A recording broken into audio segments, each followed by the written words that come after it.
Thanks for listening to the AZ Wildcats podcast, brought to you by DraftKings, America's #1 sportsbook app. All right, now talking with the #1 defensive player in school history, Mr. Reggie Geary. Hello, Reg. Hi, Mike. How you doing, man? Not too bad, bud. When it comes to Arizona basketball, and you lived this in the middle of it, the one thing that you always knew is that no matter what happened, whoever you lost, and you saw this, you played with this up close, you were going to reload in one way, shape, or form. You played on a Final Four team. I mean, heck, as a freshman, you played with Damon, you played with Chris Mills, you played with Khalid Reeves. Then the following year, after you lose Khalid, but then you got Damon. Then you lose Damon. You guys go in unranked, and within we've talked about this before. Within 2 weeks, you're in the top 5. Arizona basketball just never really took a step back. It was always there. And I look at this year's team. You lost Ben Mathering. You lose Christian Coloco. You lose Dalen Terry. And, oh, yeah, by the way, still checking in at 17 under second-year coach Tommy Lloyd. Yeah, I mean, it speaks volumes for the program, not only under Tommy's watch, but over the last 4 decades, that we've always seemed to recruit at a high level.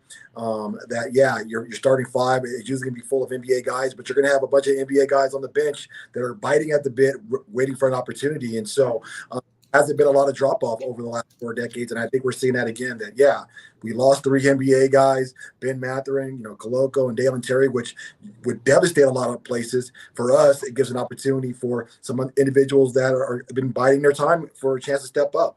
What were you looking for on this year's team? Obviously, everybody talks about Azuolas Tubelis, but who's Reggie Geary looking at and saying, you know what, I could see them making a big leap that year, I could see them being in that Reggie Geary spot where you go from being kind of that defensive jack of all trades to leading the conference at assists. Yeah, I think, as you mentioned, Azuolas Tubelis and Kerr Krissa, they're the commodities. They're guys that are going to be relied on. But when I look for people to really make big jumps this year, I think Pelle Larsson's going to have a breakout season. Last year, he started out with the broken foot, slowed him down a little bit. But once he got going, you really could see some good things. And from what I've seen early here in practice, he's taking a little bit of ownership that he feels he might be, a Ben Mathering replacement or Pelle Larsson 2.0, we'll say. Right. Umar Ballo, another individual, is going to get more minutes this year. Really showed well last year with extended minutes of him able to put some production on the floor. I remember that Bay Area trip. I think he averaged 20 over those 2. Big body, soft hands. I think someone who's just got better and better under Tommy, and we look for that to continue. Now, speaking of Umar Ballo, great point right there. Guys that took a jump. And again, I love having you on because you traversed such an interesting era of Arizona basketball. And again, I'm not saying they're the same player, but like when Ben Davis goes from being a junior to a senior, and granted, obviously JB had some eligibility issues, but Ben Davis made a really big jump. Were you able to tell early on that, this is a different animal this year? Because the reason I ask that is because when you look at Umar Ballo just right now, he looks like a drastically different player than he did last year. Yeah, I mean, Ben and Ballo, they're guys. You could just see their confidence growing with the minutes. With JB in 1996, with JB, having to step away from the team, it really opened up things for Ben. Where you start looking around, it was just in terms of upperclassmen, he was really our only upperclassman in the front court. So he thought this is an opportunity. Luckily for us, he had the mindset and the skill set to kind of dominate as a big time double guy. Ballo's in that same position now. There's no longer Coloco in front of him. He's going to get starter minutes, starter touches, and with that, your confidence grows. You start feeling it in practice, and that starts translating into game minutes. Now, Umar Ballo, like a lot of people are wondering, what exactly can he do?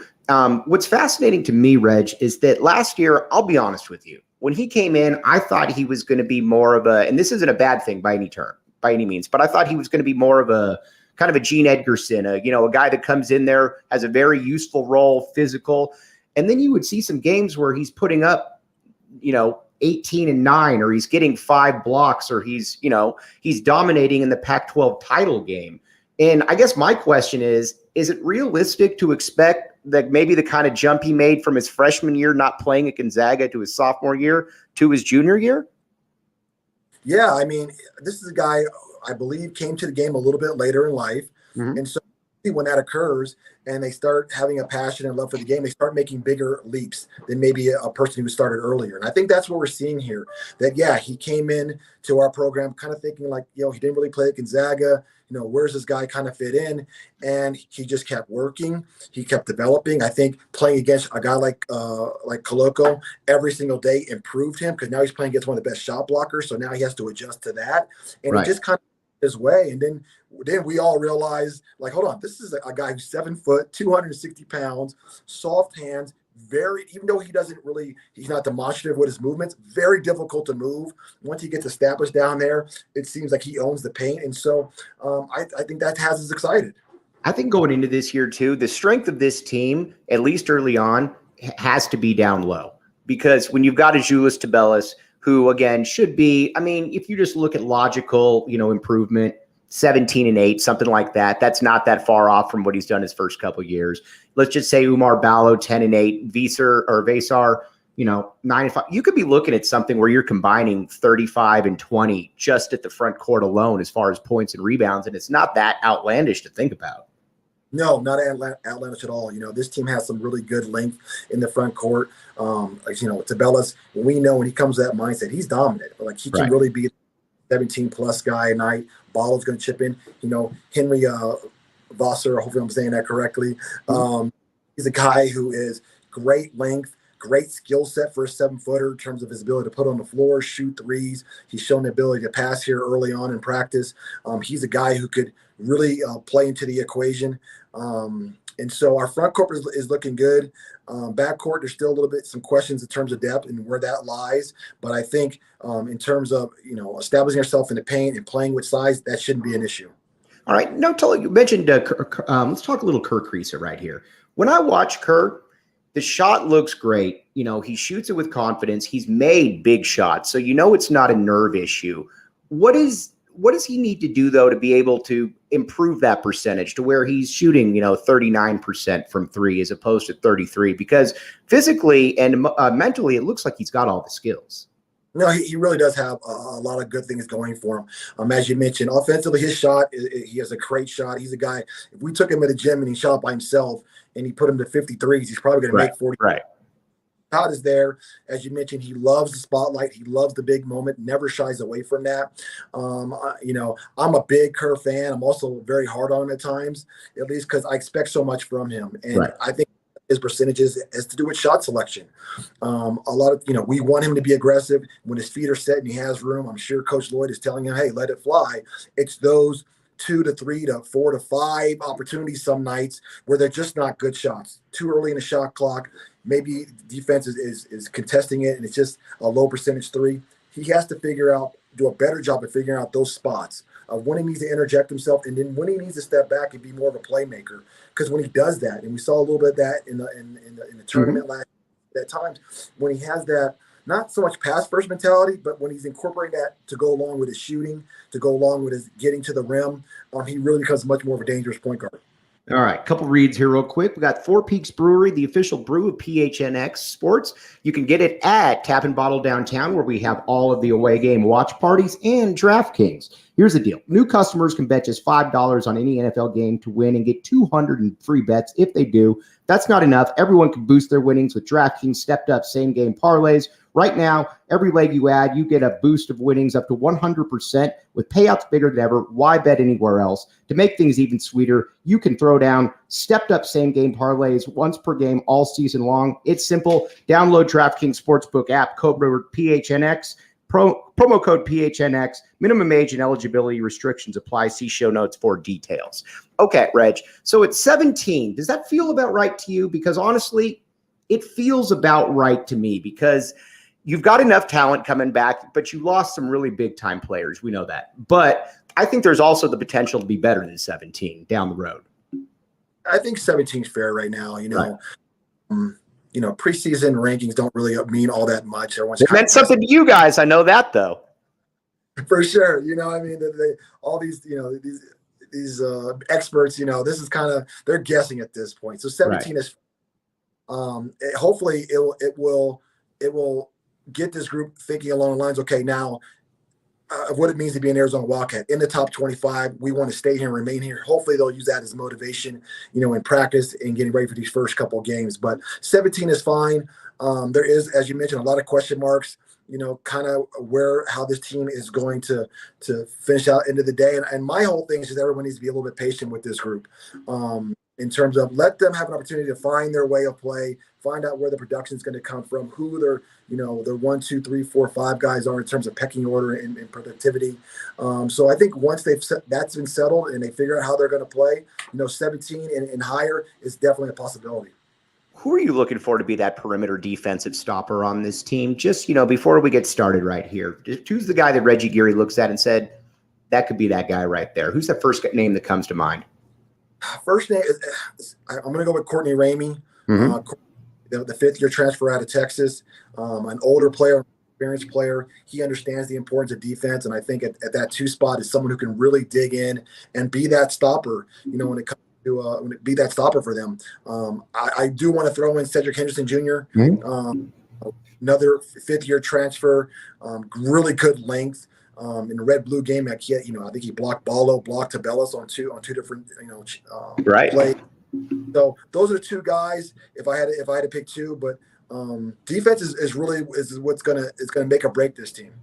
Yeah, and the one thing too about Tommy Lloyd that I've really come to like is last year, and we've talked about this a ton, but last year in the presser, he was asked about this year's team or that previous year's team, and keep in mind Arizona hadn't won a tournament game in 5 years, and he said, I know what good teams look like. This is a good team. And then he was asked about Koloko, and he said, and keep in mind, again, Christian Koloko played about 12 minutes per game the previous year. And he said, I expect him to be in consideration for the Defensive Player of the Year in the conference. Both obviously turned out to be right.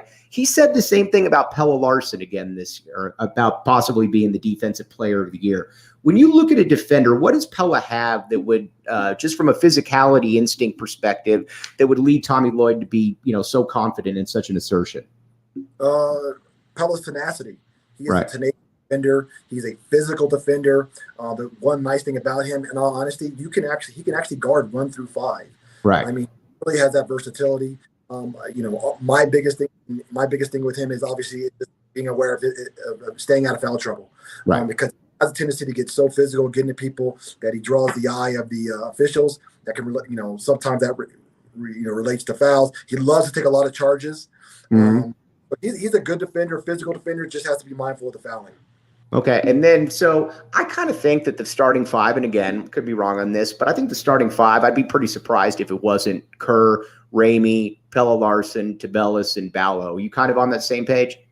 Yeah. I think that's how it's kind of going right now, and there might be 1 or 2 interchangeable parts, but I think that's a good solid 5.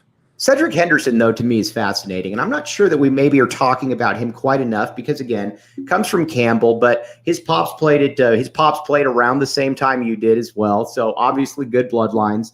But when you look at him, Reg, he played very well against Duke last year when he was at Campbell. He's about 6'6", pretty athletic, can do a little bit of everything right there. He's kind of an intriguing wild card for me. No, he really isn't. He really is. I'm not sure yet if he's a 3 or a 4 in terms of position. But he's a guy. I think, like I say, he should be comfortable in the moment. The fact that he was a double-digit scorer for Campbell last year, so he's already played big minutes. So if he understands his role, which I believe he will, kind of a Justin Kier role, an older guy looking for quality spot minutes to help this ball club, he really could be effective for us.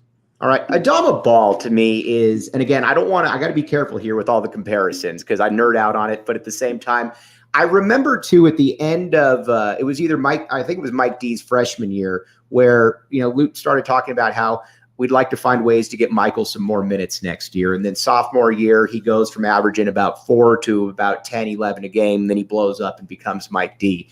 Adama Ball, again, I'm not trying to put him on that career trajectory, although I'm sure he'd be okay with that. But you could tell last year that Tommy Lloyd in his pressers when he would say, probably should have started playing him a little bit more. And he said, but I'm glad that we got him out there now because he really played well at the end of the season. If we're talking the ultimate wild card on this team as to he could average 4 or he could average 10, to me, Adama Ball is that one dude. Yeah, no, Adama, he did a really nice job last year of just kind of being patient and working hard. And when called upon, he really did step up. I think going back maybe the UCLA game and then the Pac-12 championship, he had two major threes. Right. Really in that game. One off the dribble, and then he had a pull up off the dribble too, where I didn't even know that was in his bag. I know, seriously. I mean, he really showed some nice flashes last year. He's another guy. Keep in mind, he's only, I think, 18. He should be a freshman. Last year, he should have been a senior in high school. Right. He was still kind of adjusting to the speed and size of the college game. But once again, I think he's going to get more minutes this year, which could go both ways. They give him opportunity to get more experience and also make some mistakes to learn from. And I think Tommy will be patient and let him kind of sort through that. But he's a guy. Once again, he can give you 4 points or 14. We're just not sure where he's going to figure. But we know early on he's going to get some minutes to kind of find himself. All right, 2 more advertisers. We're blowing up on advertisers here now, Reg. We got More Furniture, morfurniture.com. They've redone the entire PHNX studios. Looks fantastic. If you need any furniture, this is the place to go. Check it out. And Game Time, here's the deal. Game Time is the hottest new ticketing site that makes it easier than ever to score the best deals on tickets, shows, concerts, you name it. Save up to 60% on tickets when you buy tickets last minute. It's great for you procrastinators out there. If you love PHNX, then you'll love Game Time. The best way to support us is by buying your tickets through the link in the description. All right, wanted to get to it. We've got a bunch of comments here. Wanted to get this one to you, Reg. KB Thiel.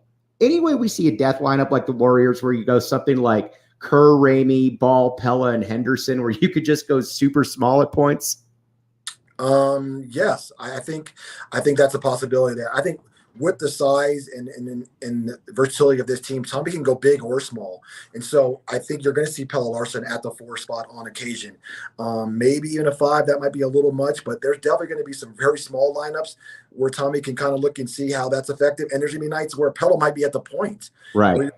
And Henderson's at the 3, and you have Henry out there with Tubelis, and you have multiple guys 6'6" and above. So we have the ability to play small or big. I think that's really going to work well for us. But going small is definitely an option. Okay, and then do you see Courtney Ramey? Could you see some of playing Kerr Krissa a little bit off the ball this year, and Courtney Ramey playing some point just to try to get Kerr in some more specialized positions right there? Yeah, I think that's an interesting thing to think about. We know Kerr is such a good shooter when his feet are set. And if someone can make the game easier for him and kind of break down defenses to free him up, I think that's something they're going to look at. Early in the year or early in the season, there's some games there, our first, I think, 3 or 4, which on paper should be wins. That's also a really good time where we kind of can explore some of those things as they build on those ideas. Okay. And so, all right, I think this team last year, a lot of people wondered about the toughness of the team. It's first year in there. Tommy talked about, they're going to be a tough out, but need to show some more grit. What are you looking for from that perspective? Yeah, just being physical, just making sure that we're hitting first when we get into those games. Because as you mentioned last year, that was kind of the word on Arizona. Be physical with them. You can kind of push them around. We saw it in Tennessee. We saw it in the tournament. We saw others try UCLA and Pauley last year. And so that's kind of the word on that. Be physical with them. I'm looking for that pushback this year. Are we hitting first? And if not, are we still not backing away from that physicality that we see on occasion? So this is a bigger team, a younger team. So that's something we're going to have to watch, keep an eye on, and they're going to have to figure out. Who's your guy right now at the end of a game? Like when you're looking at it and you're saying, that's the Miles Simon right there. And again, I'm not saying there's a Miles Simon, but who's that guy right now, do you think? And I know that this obviously can evolve. Yeah, obviously Kerr is probably one of the candidates just because we know how much he likes that moment. Right. But I think Pella Larson is still the guy. He's physical. He has the ability to get to the lane and create contact and get fouled. He's comfortable at the 3. He really can do it a lot of different ways. And when you have a guy like that, you can put him in positions at the end of games to take advantage of that. So I see probably Pella as 1, Kerr maybe a 2, and if Tubelis is having one of those nights and you can figure out ways to isolate him, whether on the elbow or short corner, you can go there too. All right, Reg, before we sign off, I wanted to talk to you a little bit about just kind of the Ben Mathering debut. 19 points, 7 rebounds, a couple assists. When you were watching him up close, obviously, and you got to see him up close, what did you think just from an NBA, as a guy who played a couple years in the league, what did you think that his ultimate upside was and what he can or can't be in the NBA? Yeah, I've had the privilege to watch Ben the last few years and really just watch him to mature into the player he's become. And he's always has been an elite level, lack of a better word, a beautiful scorer, and much in the lines of Khalid Reeves. It makes the game look very, very easy. Mm-hmm. Elite level athleticism, confidence. He always had a great way about him, how he handled himself on the court and off the court. And so you just always saw kind of a young professional. And just to see him have the year he had last year, he goes into the NBA Summer League, sets the NBA world on fire in terms of giving notice, and now going into his first game, 19 points. It has not stopped. Right. And he said it, I've remained confident. I'm here to show the world kind of what I can do. And so he really has a huge upside. He projects out probably, a 10-year pro with a couple years, maybe as an all-star. That's what I was going to ask you. Does he have all-star upside in your opinion? In today's game and how it's played, most definitely, because he's a shot, great space. He can play in the open floor. God willing, he stays healthy. Yeah, he definitely projects out as an all-star. Let me ask you this, Reg. Before Tommy Lloyd in, obviously in year going into year 2, what has maybe surprised you, impressed you, something that maybe you didn't necessarily expect so far? Or maybe you did expect this? With Tommy, I think the big thing has just been him as a person, his personality, how transparent and open he is. We didn't really know him coming into this situation. And, he comes in, he follows Sean Miller, who did had a good, 10 years here plus. And we just didn't notice, we didn't know him. And there was just something about him. People just liked him immediately. The players loved him from day one. Right. And they got in to what he was doing. Obviously winning helps that. But I think it's just been his personality, his openness, and making this really a players program where guys aren't afraid to play. They're willing to go out there and make mistakes, not look over at the coach every 16 seconds. Right. And can just keep going forward. And I think the players have responded, and Tommy and the fans here in Arizona have been rewarded. What is because obviously you got to play for the ultimate coach that gave you the ultimate freedom out there. What is it like for a player when you don't have to just look at the coach when you basically go into a play saying that, okay, I should know what I'm doing by this point, or coach has confidence in me. How does that instill in somebody like Reggie Geary or any lead guard? Yeah, no, confidence is everything. I was very fortunate, and I've said it a lot when I came in out of modern day high school in Arizona. It was a smooth transition for me. Coach Olson was very comfortable with me and instilled confidence in me from day one. And so I took that confidence and ran. And so when a player plays for a coach where you don't have to worry about making mistakes or when you make a mistake. When I make a mistake or I've done something bad, I don't need someone to be on top of me. If I need to come out of the game, or coach come out, he'll pull me out. But just to have that freedom that, hey, I made a mistake and I can learn from that on the floor. Now, if I've done it multiple times, pull me. I get that. But we can't do this every single time. So when the player has great confidence in himself and realizes, more importantly, the coach has confidence in him, man, sky's the limit. What made the jump for you from your junior to senior year? Let me ask you that, because again, there were a lot of questions going in because you hadn't really played on the ball a ton, and you went from that to averaging 10 and 7, leading the conference in assists while maintaining your defensive presence. Obviously, what changed for you, or was it just the fact that Damon was gone and that you just had more of an opportunity to basically express yourself on the court? Yeah, I think that's really what it was. I always was a point guard in terms of mentality. If you looked at my career, I was always probably I led the team in assists 3 of the 4 years. Yeah, you did. But 2 of the 3 years I was off the ball because we had unbelievable. You had some good guards. We had some pretty good guards, and so my senior year, I always took ownership. But my senior year, I could take full ownership of this group that, hey, this was my group. This is how I remember Chris Mills kind of being that leader when I was a freshman and Damon as a junior. And now it was my turn. And so it just was more minutes as the primary ball handler and just that mindset. This is my group and this is my year and I want it to be special. What about Lute? And again, Lute recruited quality individuals. So, that goes without saying. But what about Lute, though, basically almost inspired basically everybody, it seems, to be successful in some. You have either got Reggie Gearys who are calling games, or you've got, just from your Damon Stoudemire, assistant coach, JT's coaching, Miles Simon's been coaching, just from your, what really, I guess, sparked everything because everyone turned out to be really successful almost, and you generally don't see that. Yeah, Coach Olson, what made him such a Hall of Fame level coach was there's a lot of things, but he enjoyed coaching. He enjoyed recruiting, and he didn't. I think it goes without. He didn't recruit by numbers. A lot of these coaches nowadays, they just want to put together a top, as many top 50 kids as they can get, regardless of how they fit into the program, because they're just kind of recruiting by numbers. Coach actually recruited the individual. He recruited the family. He recruited the moms. He knew the kid. He knew what kind of personality and character he was getting. And not every kid was great. He knew some would take more work than others, but he knew the kid and he wanted to work with them.